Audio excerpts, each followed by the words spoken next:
Bom, boa tarde. Eu sou um fã da competitividade.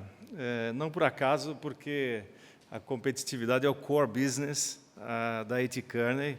É isso que a gente faz todo dia, a sua competitividade. E foi nesse espírito que a gente se juntou ao Comitê de Competitividade Brasileira aqui da AmCham. A verdade é que já há muitos anos atrás, né, Hélio, a gente estava junto, acho que aqui em 2002, 2003, e a gente seguiu um mantra que os americanos sempre falam, what you measure is what you get. Né? Então a gente falou, bom, então let's measure, vamos medir esse negócio da competitividade brasileira. E eu quero trazer então para vocês hoje esse material para a gente poder quantificar um pouco o tema que o Pedro tão eloquentemente trabalhou e nos deu aí uma lição de casa enorme. Agradeço as suas palavras. Então vamos lá, então vamos ver como é que é a competitividade brasileira e a medida da competitividade brasileira, esse ano, na verdade, com os números do ano passado, a gente fez isso comparado a outros países, tá? Você medir isso de forma objetiva, um número aqui, um número ali, a gente vai ver, dá para fazer, mas talvez competição em relação aos outros, né? E a mensagem que eu dou para vocês ela é ruim. Na verdade, o Brasil ficou em último lugar nesse ranking de 8 países. São os nossos competidores todo dia, todos nós que competimos, não só no Brasil, mas no mundo, as nossas plantas, os nossos produtos desses países que competem quando a gente pede capital, né, a dona pede capital lá para Seattle, ela está competindo com esses países. E o Brasil, que na versão anterior estava até um pouquinho melhor, estava se desenvolvendo, estava andando para frente, a grande verdade é que andou para trás. Tá? Então, a mensagem é ruim. Mas eu acho que um diagnóstico importante tem que ser feito no detalhe. Então, a gente pegou aqui vários índices que são feitos por várias instituições e juntou eles, e mesmo nas notas individuais, que são essas notas Brasil aqui, você vê que a gente tem muitos pontos onde a gente é o último, ou tem um desempenho quase que medíocre em relação a esses competidores. E a gente vai entrar, então, agora um pouco no detalhe de cada um e entender um pouco o que alavancas a gente tem. O primeiro fato a entender é que a economia do Brasil, o PIB do Brasil, é muito centrado no consumo dele próprio, né? 63%, a gente importa pouco, a gente exporta menos do que os nossos concorrentes, e nós temos investimento extremamente baixo.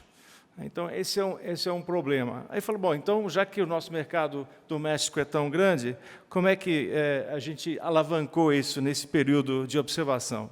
E se você vê que o perfil do endividamento das famílias aumentou de uma maneira praticamente chegando ao seu limite, né? Então, olhando para frente, não é um espaço que a gente pode esperar que, quando houver a redefinição e um bom momento, as famílias vão começar a gastar mais dinheiro. Elas estão aqui pelo gráfico, e os números de 14 e 15 não são nada melhores, estão no seu limite. E se a gente olhar o que a gente fez com esse consumo no Brasil, a gente basicamente importou ele. Tá? A linha verde aqui são as importações, a linha vermelha é a nossa produção. A gente não aumentou a nossa produção, então toda essa farra que houve, a gente emitiu o dinheiro, se endividou, como família, como Estado, e a gente, né, quem falou? Alguém está levando esse nosso lugar, a gente exportou isso aqui e importou materiais, goods and services nesse período. Tá? Exportar commodities para o Brasil é muito importante e ele é bem correlato ao desenvolvimento do PIB. Então, com a caída do preço das commodities, acabou a festa. Tá? Então, por mais que a gente queira culpar o momento, a corrupção, os escândalos, a causa raiz da crise brasileira é a queda dos preços das commodities e, com isso, uma inversão muito forte que aconteceu no nosso país. Nós não cuidamos da inflação, o PIB caindo, então você vê essa tesoura aqui, que está se ampliando cada vez mais ainda. Eu acho que só no final de 2016 é que a inflação vai começar, de fato, a cair. Então, realmente, uma situação bem calamitosa. E é nesse ambiente que a gente quer tentar atrair capital e realizar investimentos, né? Para quem trabalha em empresa multinacional, sabe que isso é uma tarefa quase impossível no atual contexto. Então, esse é o quadro que a gente tem que desafiar. O que tem de uma boa notícia? A boa notícia é que, mesmo até o ano passado, 2015, os fluxos de investimento direto para o Brasil foram muito positivos e que ajudaram a gente. Então, não é só a agricultura, tá? A agricultura é muito importante, mas a base instalada de companhias aqui recebe um investimento direto relevante, e a gente tem, então, uma taxa muito positiva. Mas o FDI ele é superior à formação de capital próprio. Então, também a gente depende desse investimento, que com essa inversão das expectativas pode não ser tão positivo, tão bom, como ele foi até 2015. Então, muitas empresas já anunciaram que têm intenções de investimento, mas a gente sabe, que a gente que está no dia a dia, sabe que muita gente está revendo. Está falando, bom, deixa eu esperar aqui. Tanto que esse ano nada acontece em termos de novos projetos, novos investimentos. Uma situação bastante preocupante, né? Bom, uma das maiores taxas de juros não ajuda a nós aqui que estamos na sala e que querem fazer negócio, não preciso fazer isso, mas a burocracia atrapalha muito. Eu estava ontem falando lá com um grupo, uma empresa multinacional de capital alemã, e tentando explicar para o coitado do CEO global por que ele precisa ter 70 pessoas aqui para administrar, se ele em outros países tem 7 ou 5 pessoas para fazer o mesmo trabalho, né? Estava difícil para o alemão entender o recado, né? Mas está aqui o número objetivo, e eu acho sempre que burocracia ela é que nem mato, né? Você precisa cortar, e se a gente pensa, porque ela cresce, ela vai crescendo, né? A gente tem um congresso, tem um mandato de criar lei. A gente precisava criar um outro congresso que tem um mandato para descriar as leis, certo? Está aí uma sugestão inovadora.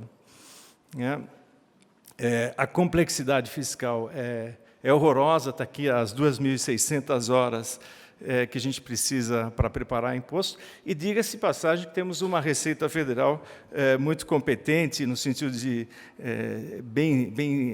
com sistemas avançados, né, métodos bem aprimorados, né?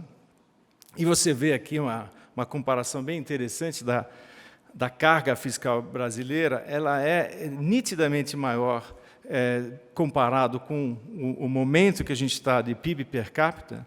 É provavelmente os mais altos do nosso grupo. É claro que países como a Alemanha talvez tenham uma carga tributária maior, mas o PIB per capita é 4 vezes maior, né? Então, não dá para seguir aqui, e eu acho que esse é o maior desafio do próximo governo, não vai dar para sair dessa situação aumentando os impostos, porque as nossas empresas não aguentam, né? E acho que esse é um recado muito importante. Sei que tem gente aqui da imprensa, o estudo está disponível, mas esse recado é muito importante ser passado para frente.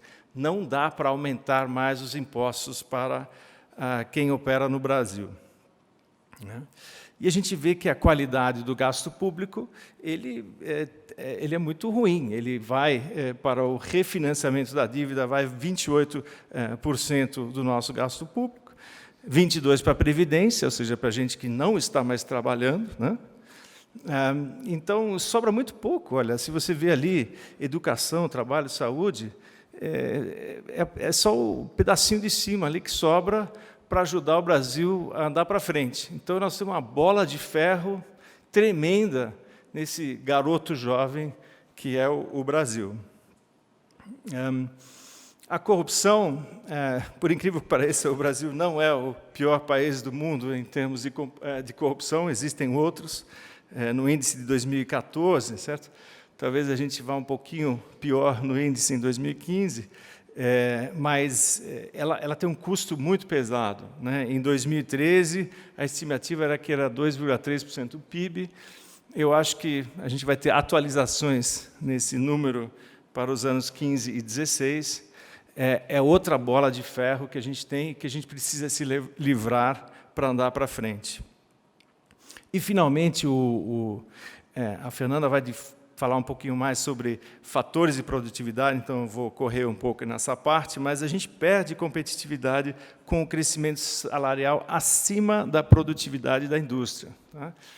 Então, é estranho, mas muitos brasileiros não entendem que não é um direito adquirido você poder aumentar o teu salário todo ano, lá o dissídio, né? Dissídio mais inflação, 10%, aquilo parece que é uma coisa que a gente nasceu com esse direito, né? Mas não há um entendimento dos trabalhadores, das pessoas, e não só das pessoas mais simples, mas de muita gente não entende que para ganhar 10% a mais tem que trabalhar 10% a mais, né? Então, esse é um conceito que a gente precisa disseminar mais, e você vê aqui essa outra tesoura que abre entre 2010 e 2015, e esse ano não vai ser melhor. A gente perde competitividade por esses aumentos automáticos de salariais no Brasil, né? Uma outra medida é qual que foi o impacto do aumento da mão de obra e da produtividade no Brasil. E você vê que esse ganho de 2,6%, a Fernanda depois explica isso mais certinho, mas 2/3 disso foi simplesmente pelo aumento da população. Tá? Então, o crescimento de produtividade que teve foi só porque teve mais gente, não porque essa gente trabalhou mais. Tá? Isso aqui está o fundamento, tá o core element da produtividade brasileira. E, com isso, a gente vai caindo para cada vez mais para trás. Nós estamos aqui embaixo da linha da variação da produtividade, ou seja, em relação aos outros. Isso é muito importante, né? Competitividade é que nem a corrida ali na pista, né? Não adianta falar, não, mas eu estou correndo aqui, estou me esforçando, estou trabalhando, mas está todo mundo correndo mais rápido que você. Então, você vai perder a corrida. Tá? O Brasil tinha dado uma avançada ali, está 5, 7 anos de novo andando para trás na competitividade. E não há empresa que aguente isso. Tá? Isso é a dura mensagem que a gente tem que dar aqui. Já falei dos excessivos aumentos dos nossos salários, e eu queria concluir aqui a parte da infraestrutura que realmente só em telefonia móvel. Então, nós somos uma nação competitiva de dono de celular, mas isso não leva você a poder competir nesse mundo. E achei esse dado aqui é bem interessante, porque ele dá um valor ao estoque de infraestrutura que a gente tem. Né? Então, vamos pegar isso aqui, o Canadá, a Índia, tem 58% do PIB dela em estoque de infraestrutura. O Brasil tem 16%. Isso quer dizer o óbvio que a gente sabe. Falta, não é que está velho o nosso porto, não tem porto. Não é que a ponte vai cair, é que não tem a ponte, não tem a estrada. Tá? Então, eu sempre falo, o Brasil ele é, de alguma maneira, um garoto, uma garota de 15 anos, certo? Não, por mais que você maltrate ele ou ela, vai crescer. Né? Por isso que sempre a gente tem tanta esperança e tem tanta animação com o Brasil. Mas tem que dar um pouquinho de comida, um pouquinho de amor, um pouquinho de dedicação para a gente poder chegar lá. Né? Então, nós precisamos realmente implementar essa agenda. Nós, aqui no grupo, escolhemos esses 2 temas, a inserção da economia global e a produtividade. Vocês têm nas mesas o caderninho, tem todos os detalhes aqui das sugestões.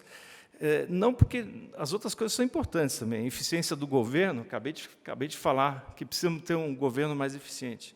Precisamos ter um ambiente macroeconômico bom, mas nós, aqui da Anshan, queremos focar nesses dois assuntos, produtividade, seja elas do Estado, seja dentro das nossas empresas, e a inserção na economia global, porque a competição é que vai acelerar esse processo. Tá?